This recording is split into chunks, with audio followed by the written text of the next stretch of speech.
देखिए बच्चों, मैथ की ऑनलाइन क्लास में आपका स्वागत है। पिछली क्लास में आपने इंटर की क्लास में प्रश्नावली 6.5 का सवाल नंबर 18 देखा था। अब इस क्लास में आप 19वें सवाल से देखते हैं।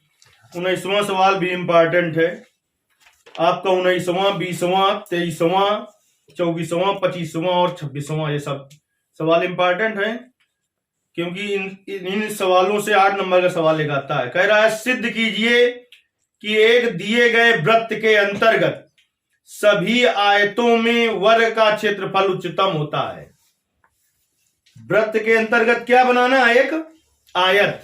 और ये सिद्ध करना है कि वृत्त के अंतर्गत जितने आयत बनेंगे उनमें वर्ग का क्षेत्रफल सबसे उच्चतम होगा। कब ऐसा हो जाएगा? जब आप इसके अंदर बनाएंगे क्या? आयत बनाएंगे। तो आयत की लंबाई दूसरी होती है, चौड़ाई दूसरी होती है। जैसे ही लंबाई आप चौड़ाई के बराबर सिद्ध कर दें, लंबाई चौड़ाई के बराबर सिद्ध कर दें, तो लंबाई चौड़ाई बराबर हो जाए तो वो आयत क्या हो जाएगा? वर्ग हो जाएगा। चलिए सबसे पहले हम एक वृत्त बना लेते हैं। देखिए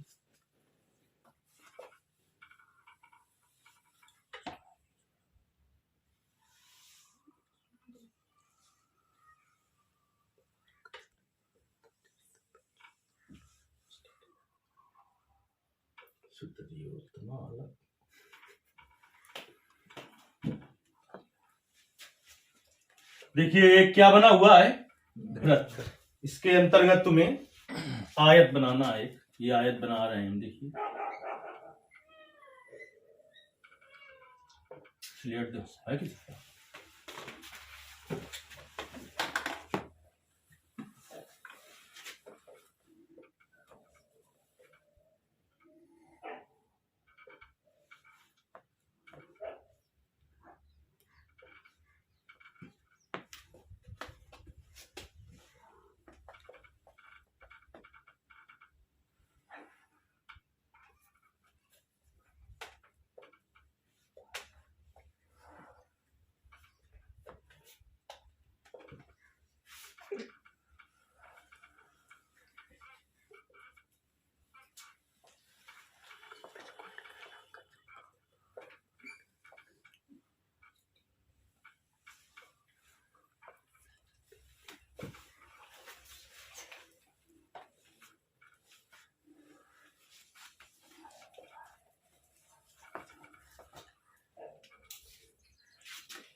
ये ए बी सी डी क्या है? आयत है कि नहीं है आयत? देखिए हमने वृत्त बनाया था, तो जाहिर सी बात है उसका कहीं पर केंद्र होगा, जरूर होगा कि नहीं होगा? तो देखिए केंद्र होगा, तो वृत्त के केंद्र से परिधि पर चाहे जहां मिला दे वो क्या होती है? त्रिज्या होती है। तो इस त्रिज्या को आर मान लो चाहे ए मान लो। क्या मान लें? आर मान ले चाहे ए मान ले, चाहे तो आर ही मान ले, कोई दिक्कत नहीं। आर मान ले रहे हैं, चलिए आर मान लिया। अब देखिए हमने क्या किया? वृत्त के केंद्र से ए बी क्या है? इस वृत्त की जीवा है।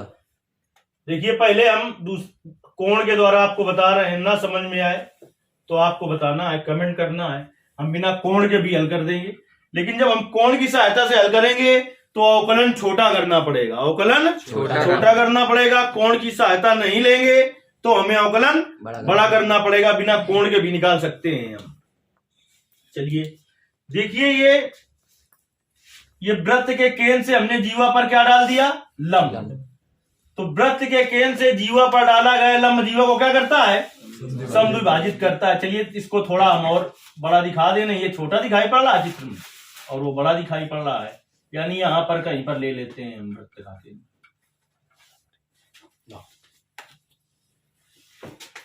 देखिए ये वृत्त का केंद्र है और ये परिधि पर बिंदु है। तो वृत्त के केंद्र से परिधि को मिलाने वाली रेखा ये क्या होती है? त्रिज्या होती है। तो त्रिज्या को आर मान ले चाहे ए मान ले, वो तुम्हारे ऊपर डिपेंड है। वृत्त के केंद्र से जीवा पर लंब डाल दिया हमने, क्या? ओ यम। ओ यम लंब डाल दिया।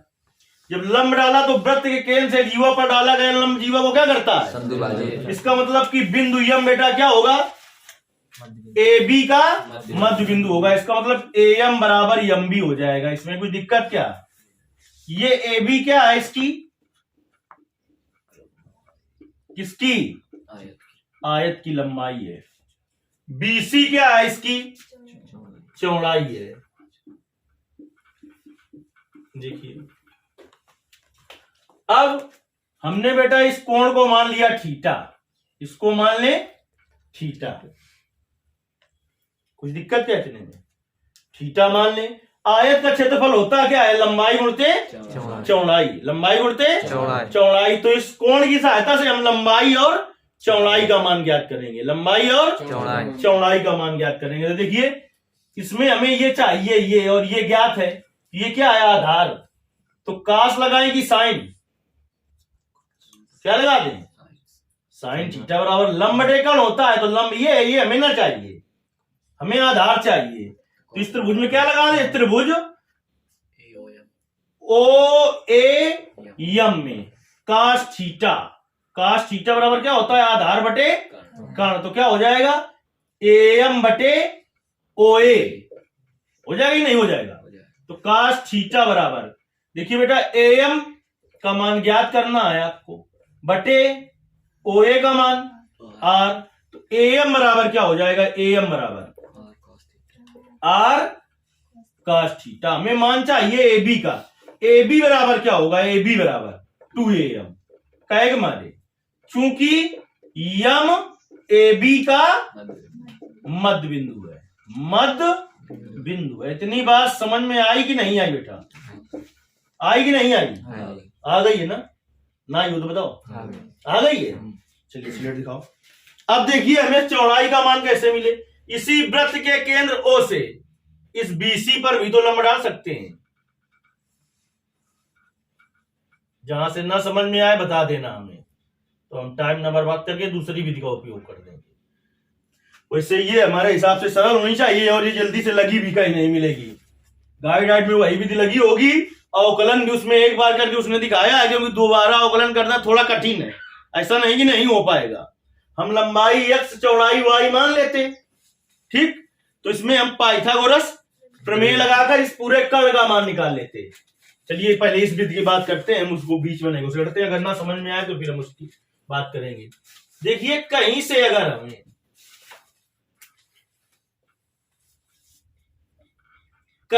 अगर हमें इसका मान पता चल जाए, किसका?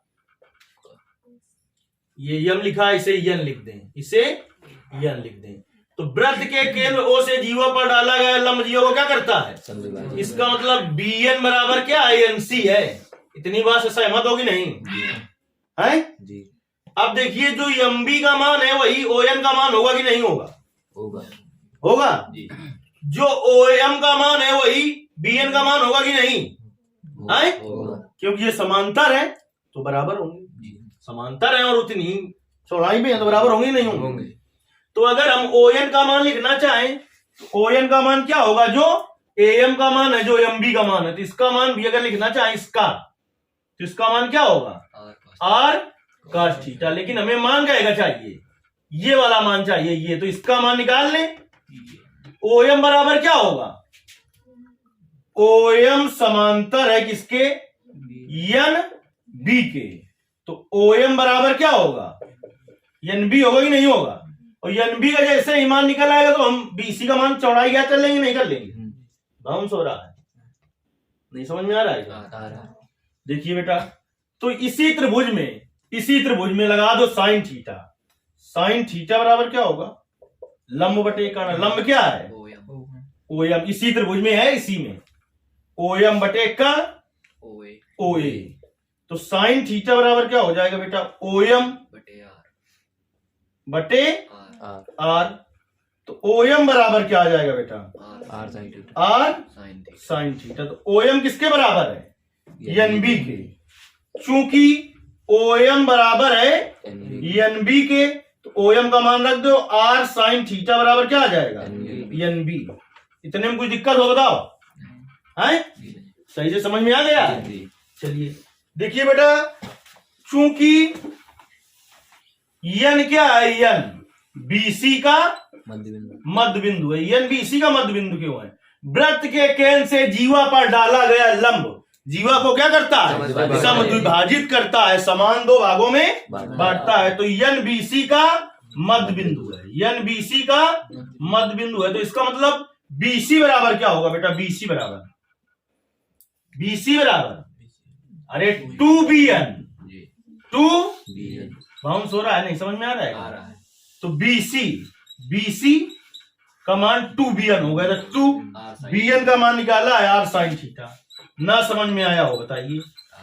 नहीं आया है क्या? बीसी क्या है? चौड़ाई। बीसी क्या है? चौड़ाई। और आपकी एबी क्या थी? लंबाई। एबी का मान नहीं निकाला था? एबी बराबर 2 और एम का मान क्या था? r cos theta. ये क्या है? इसकी लंबाई है।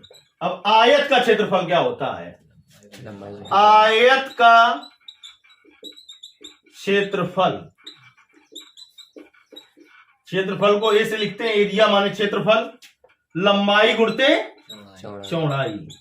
लंबाई गुणते चौड़ाई। ना समझ में आए तुरंत बताना है आपको। नीचे तक आ रहा है जी? तो ए बराबर लंबाई का मान रखो बेटा, लंबाई का मान 2r cos theta, 2r cos theta into चौड़ाई का मान 2r sin थीटा। इतने में कोई दिक्कत क्या? अब देखिए, दो फलनों के अवकलन का सूत्र लगाएं, उससे अच्छा है कि इसे हम सूत्र के द्वारा एक फलन बना दें। इसे हम, क्योंकि अभी हमें अवकलन करना पड़ेगा, और के सापेक्ष करेंगे, थीटा के सापेक्ष। के सापेक्ष? थीटा के सापेक्ष अवकलन करेंगे, क्योंकि थीटा हमें नहीं चाहिए। थीटा हमें चाहिए क्या है? चलिए, तो देखिए बेटा, ए बराबर क्या हो जाएगा? 2r² हो तो 4 जाएगा, लेकिन जैसे ही 2 sin theta into cos theta तो बन जाएगा sin 2 थीटा। फिर अवकलन करने में एक फलन बन जाएगा कि नहीं बन जाएगा? इसीलिए 2r इंटू r²। अब क्या बचा 2 sin theta into cos theta. A बराबर हो जाएगा बेटा 2r² और sin 2 थीटा। इतने में कोई दिक्कत क्या? देखिए, दोनों पक्षों का थीटा के सापेक्ष। देखिए, मेन चीज क्या है बेटा? मेन चीज नोट करते हैं हम कि ये आयत वर्ग कब हो जाएगा? जब लंबाई चौड़ाई के बराबर हो जाएगी। देखिए, इन दोनों पर हम ऐसे चिन्ह बना लें, क्योंकि यही तो सिद्ध करेंगे कि ये आयत क्या हुआ है? आयत वर्ग हो गया। जब लंबाई चौड़ाई के बराबर आ जाएगी तो आयत वर्ग हो जाएगा। तो दोनों पक्षों का थीटा के सापेक्ष अवकलन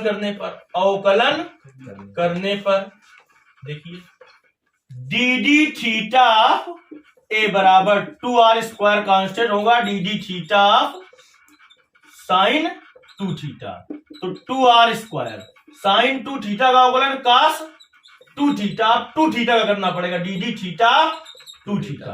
तो डी थीटा ए बराबर बेटा क्या आ जाएगा? 2r² cos 2 theta. 2 थीटा का अवकलन 2 और थीटा का अवकलन थीटा के सापेक्ष, तो कितना हो जाएगा? 2 पूरा हम गुणा करके लिखे दे रहे हैं। कितना हो जाएगा? 2 दूनी 4। नहीं समझ में आया है क्या? अब पुनः दोनों पक्षों का कहे के पक्षों का थीटा के सापेक्ष अवकलन करने पर, तो क्या हो जाएगा? d² a बटे डी थीटा स्क्वायर बराबर 4r² D theta cos 2 theta. अब इसका अवकलन सीधे लिख दें हम, cos 2 थीटा का माइनस sin 2 थीटा और 2 थीटा का 2, तो इसका क्या हो जाएगा? माइनस का 8r² sin 2 थीटा। ना समझ में आया हो बताओ? हैं? ना समझ में आया हो बताओ? अब देखिए, कहे के क्या कहा है उसमें सवाल में, भाषा पढ़िए। सिद्ध कीजिए एक दिए गए वृत्त के अंतर्गत सभी आयतों में वर्ग का क्षेत्रफल उच्चतम होता है। तो उच्चतम व न्यूनतम क्षेत्रफल के लिए, उच्चतम व निम्नतम किसके लिए?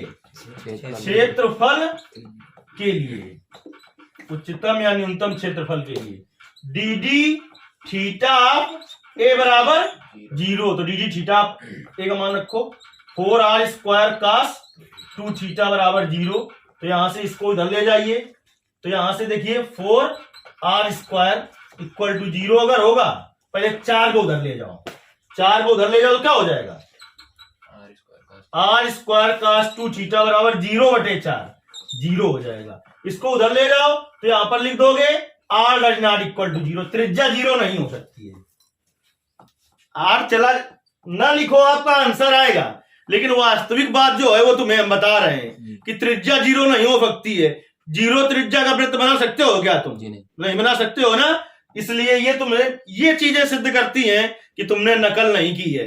नहीं तो आंसर तो आएगा, क्योंकि r को तो हमें ले जाना है, उधर खत्म करना है। लेकिन इस बात जैसे ही आपने लिखा r does not equal to 0, तो पता चल जाता है कि बच्चा बहुत कुछ जानता है, यानी कि त्रिज्या 0 नहीं हो सकती है। तो बच्चा क्या अब आपके पास, वो इधर हम कर दें, दिखाई पड़ रहा है इधर देखो जी है जी।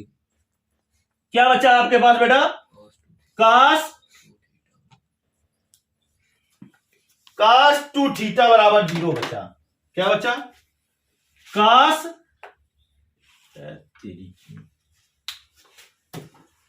cos 2 थीटा बराबर 0, तो cos में किसका मान 0 होता है, cos 90 का किसका मान, तो 2 थीटा बराबर 90, तो थीटा बराबर 90/2, तो थीटा बराबर 45। अब थीटा बराबर 45 पर द्वितीय अवकल गुणांक पहले चेक करो। देखिए आपको ऐसे नहीं करना है, आप कहां लगाएंगे सवाल को, नीचे की तरफ को, पूरा दिखाई पड़ रहा है यहाँ तक। देखिए थीटा बराबर 45 को पाई के पदों में लिखना चाहे तो π/4 लिख सकते हैं, लिख सकते हैं। अंश को रेडियन में बदलना हो तो π/180 से गुणा कर देते हैं, तो 45 गुणते π/180, तो 45 चौको 180, तो π/4 हो जाएगा कि नहीं हो जाएगा। तो थीटा बराबर π/4 पर d² थीटा स्क्वायर का मान याद कर लिया जाए भाई, d² थीटा स्क्वायर बराबर, आ जाओ बेटा कितना है, माइनस का 8r² और cos साइन 2 थीटा था, साइन 2 गुणते थीटा का मान π/4, तो -8r², साइन 45 दूना 90, माइनस का 8r², साइन 90 का मान 1, तो माइनस का कितना आ गया 8r²। चिन्ह कैसा आया, ऋणात्मक। तो थीटा बराबर π/4 पर, थीटा बराबर π/4 पर क्षेत्रफल कैसा होगा, उच्चतम होगा। लिखेंगे चूंकि, ऐसे लिखोगे, सुन लीजिए क्या लिखना है, जगह कम है तो हम नहीं लिख रहे हैं। चूंकि थीटा बराबर π/4 पर द्वितीय अवकल गुणांक ऋणात्मक है, अतः थीटा बराबर π/4 पर फलन कैसा होगा, उच्चतम होगा। फलन कैसा होगा, उच्चतम होगा। तो अब देखिए थीटा बराबर π/4 पर लंबाई और चौड़ाई याद कर लेते हैं। इधर देखिए, देखते रहो कहां से कहां को कर रहे हैं, जगह है इधर, मतलब दिखाई पड़ रहा है। तो लंबाई क्या है आपकी, AB बराबर 2r cos थीटा, तो 2r cos थीटा का मान, अरे जिस पर फलन उच्चतम हुआ है तो उसी पर तो उच्चतम मान निकलेगा। तो 2r π/4 का मतलब 45 cos 45 का मान 1/√2, तो इसको लिख सकते हैं √2 गुणते √2, तो क्या आ जाएगा √2r। ये क्या आ गई आपकी, AB लंबाई आ गई। अब देखिए चौड़ाई क्या थी आपकी बेटा, तो BC बराबर क्या है, BC बराबर 2r साइन थीटा, तो थीटा बराबर क्या रखना है, तो 2r साइन π/4। तो देखिए 2r साइन π/4 का मतलब 1/√2, 2 को लिख सकते हैं √2 गुणते √2, तो √2r। अब बताओ जब लंबाई चौड़ाई के बराबर आ जाए, आयत की आमने सामने हो जाए तो ऐसे भी बराबर थी, जब लंबाई चौड़ाई के बराबर हो गई तो इसका मतलब चारों भुजाएं इसकी कैसी हो गई, बराबर। तो इस प्रकार से सिद्ध हुआ कि वृत्त के अंतर्गत यदि एक आयत बनाया जाए, दिखाओ किताब दिखाओ, इसी से भाषा लिखी जाती है। कहता सिद्ध कीजिए कि वृत्त के अंतर्गत सभी आयतों में वर्ग का क्षेत्रफल उच्चतम होता है। तो लिखेंगे इस प्रकार सिद्ध हुआ कि वृत्त के अंतर्गत सभी आयतों में वर्ग का क्षेत्रफल उच्चतम होता है। समझ में ना आया हो तो हम दूसरी विधि का प्रयोग करें। यह विधि आपको लगी नहीं मिलेगी गाइड में कहीं पर। दूसरी विधि में देखिए हम आपको लगा के बताएं, अगर ना समझ में आया तो हम तो अवकलन करेंगे, लेकिन आपके पास गाइड आइड होगी तो उसमें देख लेना अवकलन एक ही बार किया है, उसी से उसने हल करने का प्रयास किया है, तो 3 अवकलन नहीं किया है। तो जब दोबारा हम अवकलन करेंगे तो थोड़ा जटिल अवकलन होगा, ऐसा नहीं कि होगा नहीं, रूट में हो जाएगा जाके। तो ना समझ में आया हो तो हम उस विधि का प्रयोग करें। आ गया बिल्कुल अच्छे से समझिए। चलिए ठीक है, इसके आगे सवाल अगली क्लास में बताए जाएंगे।